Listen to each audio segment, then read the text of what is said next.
Hey everyone, Dan from fpgeeks.com here, and I'm really excited to show you the brand new TWSBI Vac700. Why am I so excited about this? Because it's the first vacuum filling fountain pen for under $100, and TWSBI has done a great job with it. Now if you've purchased a 530 or 540 before, the packaging is going to look familiar, and there's nothing wrong with that because they actually won an award for this packaging design. Now inside they include a diagram of where the spare O-rings go for the vac filling assembly. They include a user manual that shows you how to operate the shutoff valve and how to fill the pen. And then the packaging itself, the lid will just lift off, and you can pull this whole tray out to reveal the tool to remove the vac assembly, the extra O-rings, and the silicone grease. These two little posts just pull right out and the pen is free. So let's take a look at this thing. So here it is, the TWSBI Diamond 700. They do have the TWSBI mark on the cap band and Vac700 on the opposite side.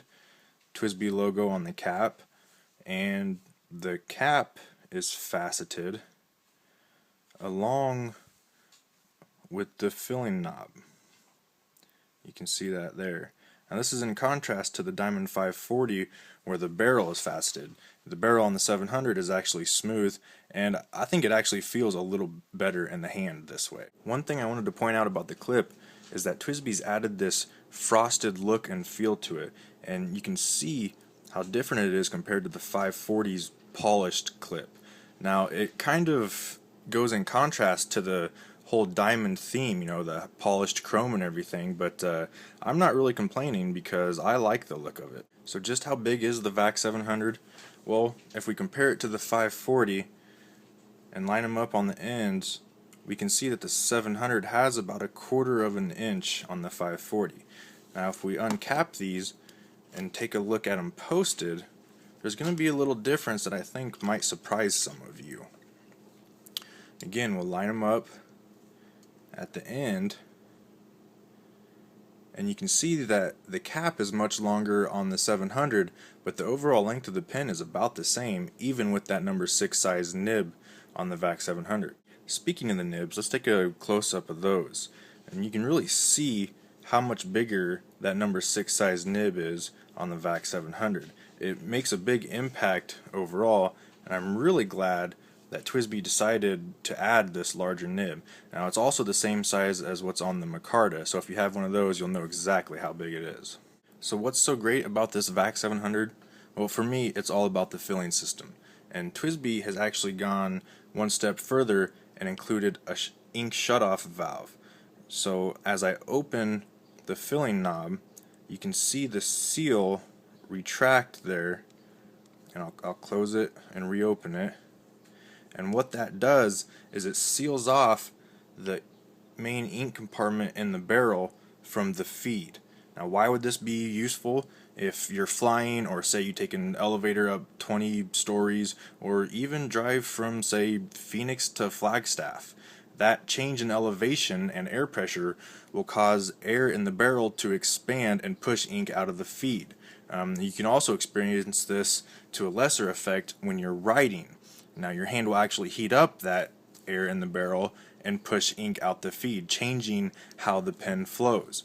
When you close the filling knob, it seals that off and prevents it. And I've written 2 pages of 8x5 paper and haven't ran the feed dry. So I don't know exactly how much you can write before you have to open the valve, but for most of you it should be plenty. To fill the Vac700, you want to loosen the filling knob and pull it all the way out. And now when you push it in, as the seal moves forward, it creates a vacuum back here, and you can see it in action right there. So when you stick the nib in your ink of choice, you want to push it down in one smooth motion to get the best fill. And that's about a half barrel full, and that's about the best I can do. I've tried it several times and I can't get much more than that. There is a little trick that you can do to get more ink in there by inverting the pen, pulling the seal back out, and trying it again. Now I've tried this a few times with not very good luck.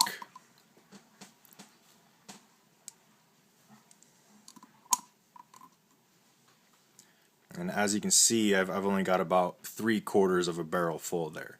So I'm really excited for this pen and the filling bottle and adapter that's supposed to come out for it, because TWSBI has shown that you can get a full barrel of ink with that. As far as actual filling capacity is concerned, the barrel volume of the Vac700 is larger at 2.1 versus 1.95 milliliters, but TWSBI says the average fill is smaller on the Vac700 at 1.1 versus 1.25 milliliters. I think we should actually fill them both and see which holds more liquid.